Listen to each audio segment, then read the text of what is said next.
Ahlan wa sahlan. Right now we're going to talk about the grammar of present tense verb forms in formal Arabic. And once again, the present tense in Arabic we call al-mudari'a.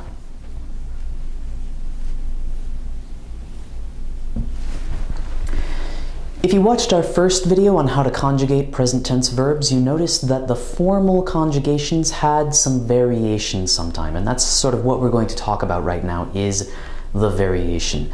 In fact, the present tense can take three forms: al-marfu'a, al-mansub, wal-majzoom. Now, as you can see in this chart, the differences are fairly minor. Most of them, it's just a difference in the vowel that comes on the end of the verb, and probably the biggest difference is in the conjugations that take a final noon, anti, antum, hum. In the marfu'a and in mansub and majzoom, they lose their noon. It's important, I'm going to reiterate, that these are formal constructions. We don't have to worry about any of this when we're speaking colloquial Arabic. This is strictly a Fusha grammar thing. And in fact, except in really formal settings like speeches given by heads of state or reading holy texts, things like that, we're typically not going to hear these vowels in regular speech. Even if people are speaking Fusha, for example, in a conversation on television, in an interview setting, perhaps, a lot of the time it's sort of something that that just isn't used, right? It's not necessary, vitally necessary for comprehension, but as an Arabic learner, it's an important part of knowing how to deliver formal speech, and especially if we're listening to a prepared text like a newscast, it might come in handy, right? We need to be able to recognize these forms. So as I said, dhamma we hear on marfu'a for most of these, or a final noon. And then that final vowel is replaced by fatha for mansub, or just a sukoon, right? No vowel sound at all for majzoom. And we lose the noon, again, on both of these.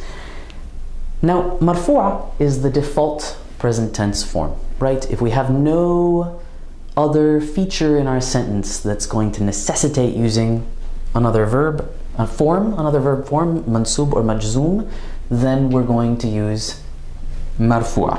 In a simple sentence like, I study Arabic, right? If we wanted to say it with all of our vowels, we would say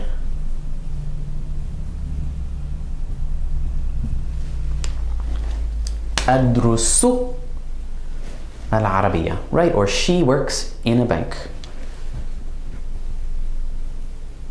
Ta'amalu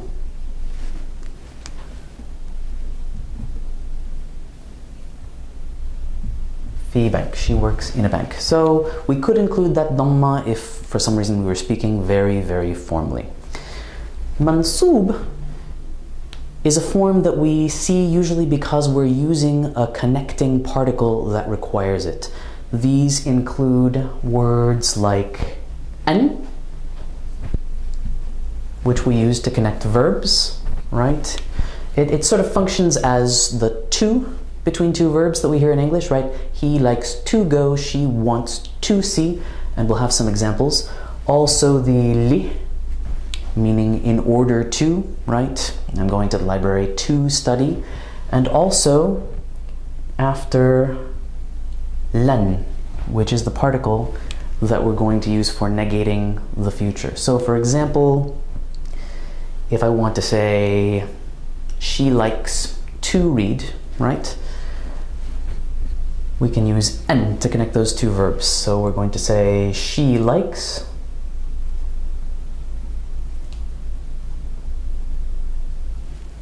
tuhibbu, and here we're using marfu'a, right? That default form. But then we use an to connect those two verbs. She likes to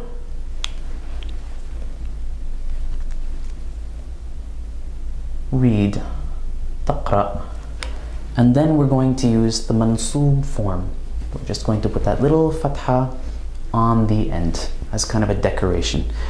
Or li, I'm going to the library to study. أذهب إلى المكتبة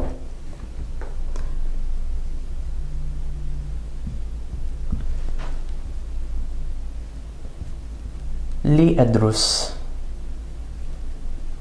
But if we're going to fully vocalize these sentences, أذهب إلى المكتبة مرفوعة, because we have no reason to change things. إلى المكتبة لأدرس, but we have this li, so I know that أدرس is going to be منصوب. Or if we wanted, for example, to say I'm not going to the library to study, instead we would say لن أذهب. Also mansub, right, because it follows this particle lan.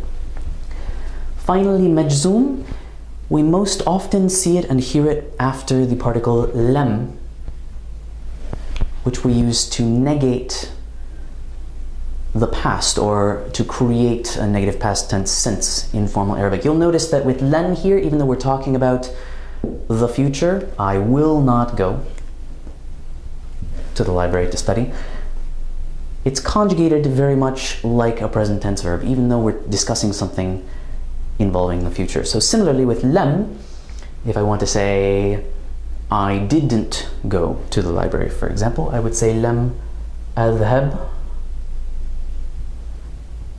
إلى المكتبة.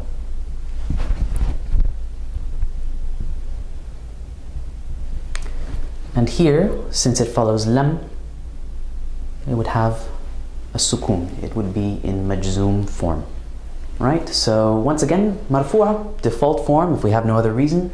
Mansub, often we see it after an or li or lan.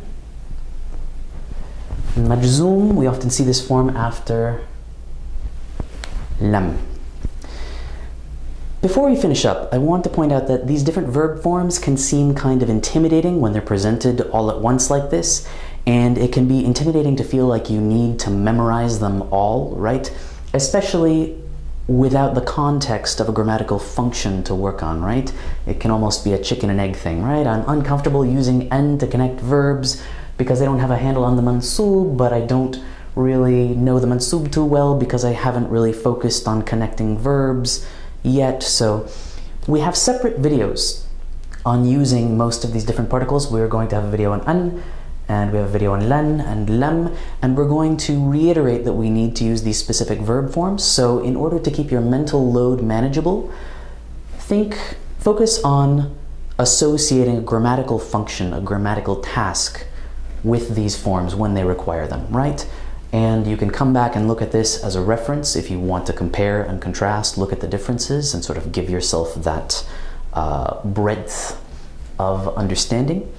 But as you're focusing on specific ways to say specific things, just remember to associate specific verb forms, specific conjugations, or specific forms, I should say, of al-mudari'a with the grammatical task that requires them, and that will keep things manageable for you.